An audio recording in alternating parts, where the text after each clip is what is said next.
Welcome to Quiet Psychology. Think about the couples you've seen on social media, in movies, in your own family circle, where everyone has an opinion before they even know the story. One detail turns into a verdict: the age gap. Some people shrug and say, "Love has no age." Others hear the number and instantly tense up. That can't work. And then there's the old saying. Different cultures phrase it differently, but the idea is the same. Even a drum needs a matching drum. So what's true? Is an age difference really just a meaningless set of calendar numbers?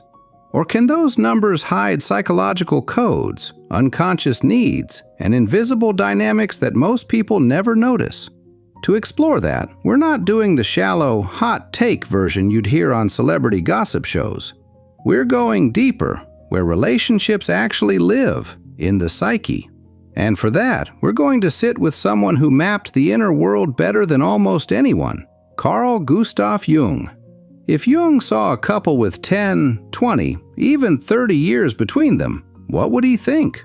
Would he simply smile and say, "They're in love"? Or would he look past the romance and ask what's happening underneath? What unconscious forces, projections, and old emotional hunger might be pulling the strings? Today, let's talk about age gap relationships through Jung's lens, slowly, honestly, and without judging anyone. No complicated jargon, no "you're wrong" energy. Just the kind of conversation you'd have with a close friend when you want to understand something real. Because the goal isn't to decide whose relationship is right or wrong.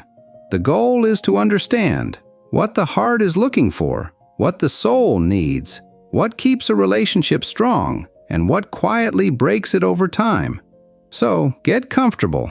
And by the end of this, you might see age gaps in a completely different way. You might even recognize a few patterns, either in your own life or in relationships you've watched from the outside. Let's begin with the first side of the coin, when an age gap truly doesn't matter.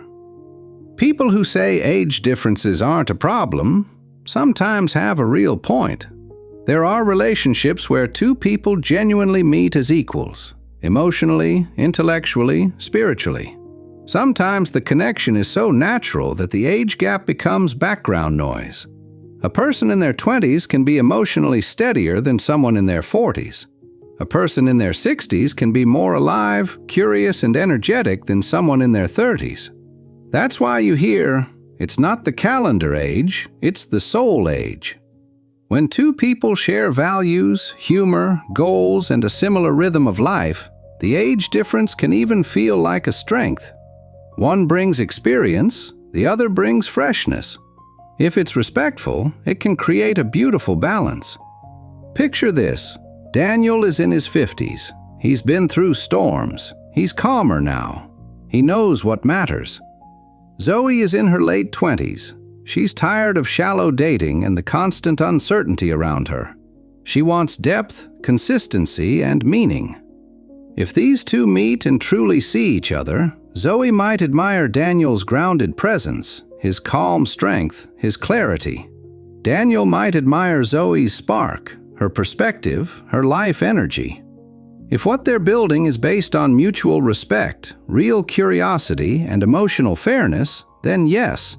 In that case, the age gap can be just a number. But Jung would pause right here and ask a sharper question. Is it always like that? What if what looks like love on the surface is actually something older, something unconscious, something carried from childhood? What if a person isn't falling in love with the partner as a full human being, but with what that partner represents? That's where age gaps stop being just a number and start becoming a clue. So now let's put on Jung's psychological microscope and look at the hidden dynamics that often sit beneath age gap relationships. Jung's key idea: projection, anima, and animus. Jung paid close attention to projection, the way we unconsciously place inner images onto another person. He described two important inner patterns. Anima, the unconscious inner feminine image in a man. Animus, the unconscious inner masculine image in a woman. Don't let the term scare you. Here's the simple version. According to Jung, every man carries an inner feminine image shaped by his relationship with his mother and other important female figures. And every woman carries an inner masculine image shaped by her relationship with her father and other important male figures.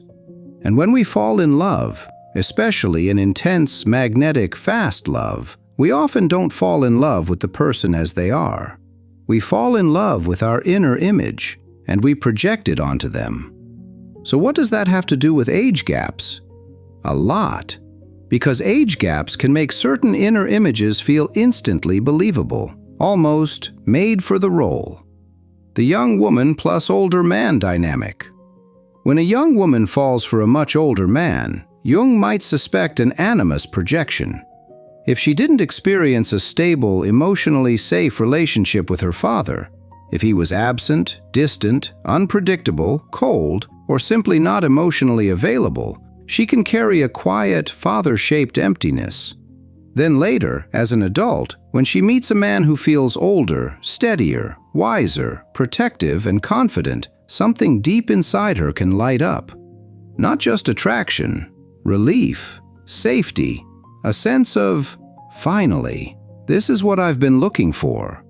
In Jungian terms, she may be projecting her inner ideal masculine image, the Animus, onto him. She may feel like she's in love with him, but part of what she's bonding with is the secure father figure her nervous system always longed for. Let's make it real with a story. Emily grew up with a father who was always busy, emotionally closed off, and hard to reach. She spent her childhood craving his approval and attention, but rarely felt truly seen. Now she's in her 20s, and she falls for Michael, a man 20 years older. Michael is successful, composed, experienced. He gives her guidance, he protects her, he supports her emotionally and financially. And for the first time in her life, Emily feels truly safe, truly valued. Around him, she feels small in a comforting way, like she can finally exhale. But then Jung would ask, what about Michael? Why is he drawn to someone so young? Jung might say Michael could be experiencing an Anima projection. Maybe he's exhausted by responsibility. Maybe aging has stirred anxiety. Maybe he feels disconnected from his own vitality, his own softness, his own joy. And in Emily's youth, her freshness, her admiration, her bright emotional energy, he sees what he feels he has lost. Emily becomes a symbol of renewal, of youth, of innocence, of being alive again. He feels strong when he protects her, wise when he advises her, powerful when she looks at him like he's a hero. From the outside, this can look like a beautiful love story.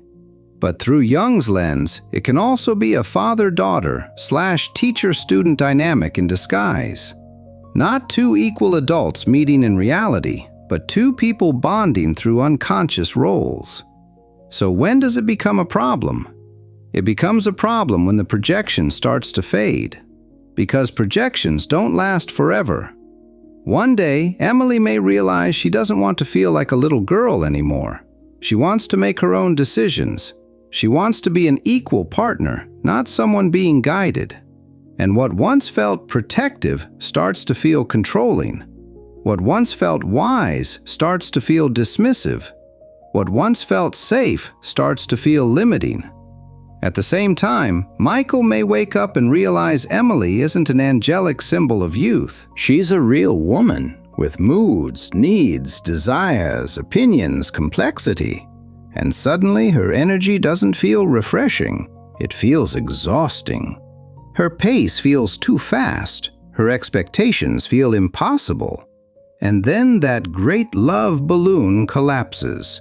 Not because love was fake, but because they realized they were loving images as much as they were loving each other.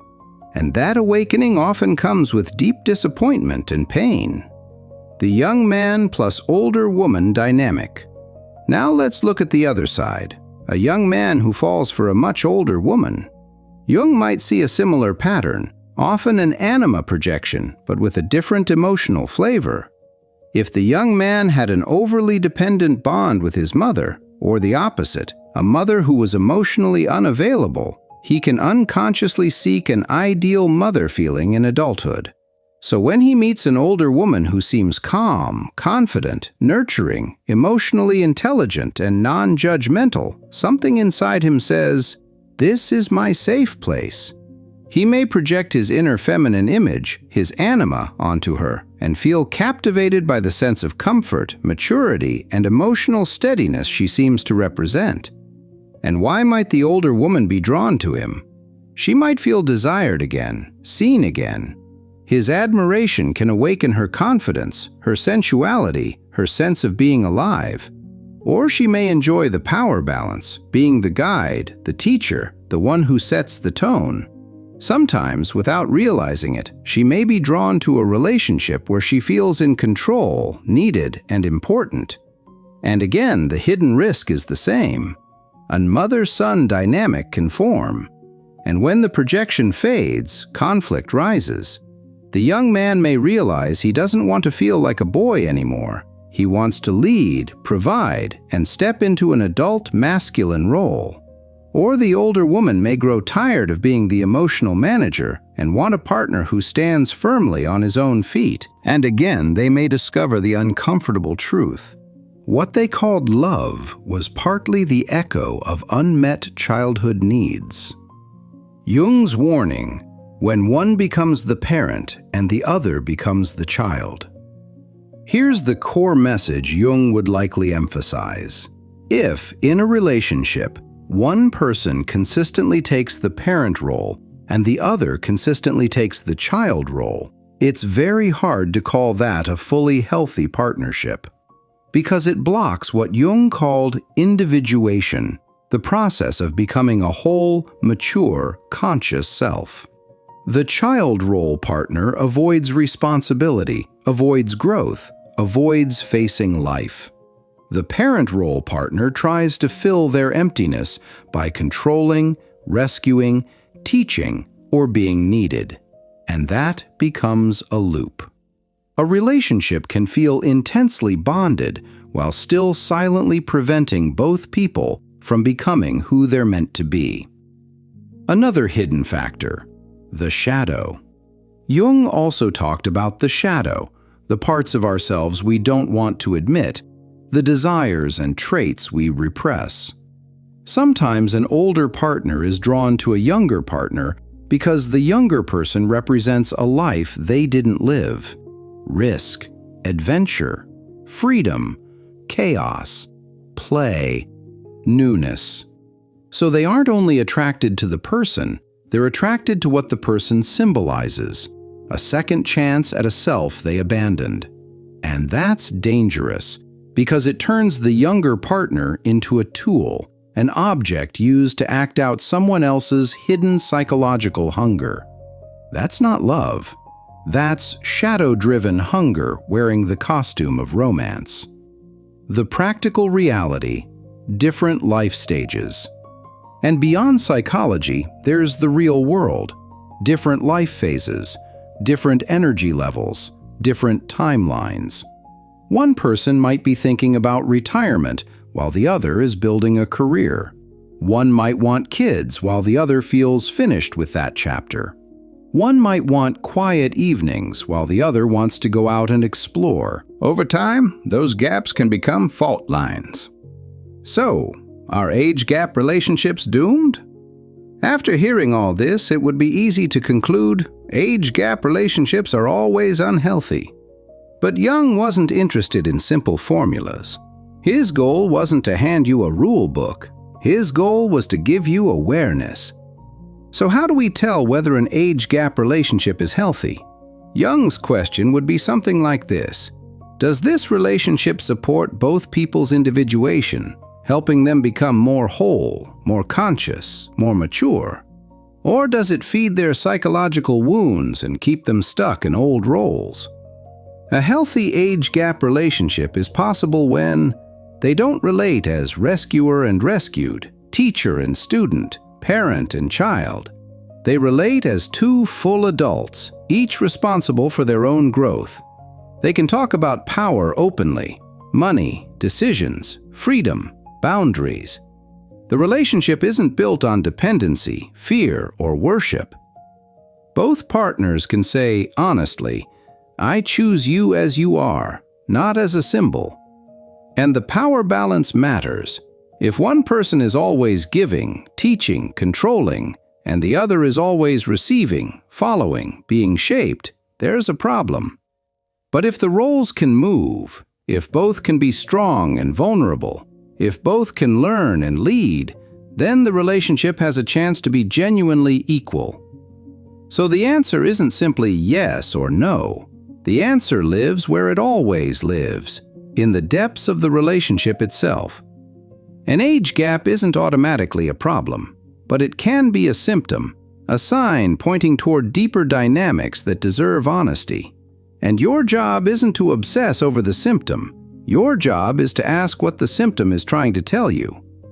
Now I want to hear from you. What do you think about all of this? Do Jung's ideas feel accurate to you? When you look at age gap relationships, your own or ones you've seen, what do you notice now that you might not have noticed before? And after this conversation, what's the one question you'd ask yourself about any relationship like this? Share your thoughts and experiences in the comments. Let's talk it through, without judgment, without cruelty, and without pretending love is simple. Because love is not a clean formula. Every relationship is its own universe, and to understand that universe, we can't just listen to the heart. We also have to listen to what the soul has been whispering for years. Jung gave us a lantern for that inner terrain, and in that light we often realize something important. The goal isn't to lose yourself in someone else. The goal is to find yourself together. Until our next deep conversation, take good care of yourself. Listen to your heart, and don't ignore the quieter voice underneath it. Goodbye.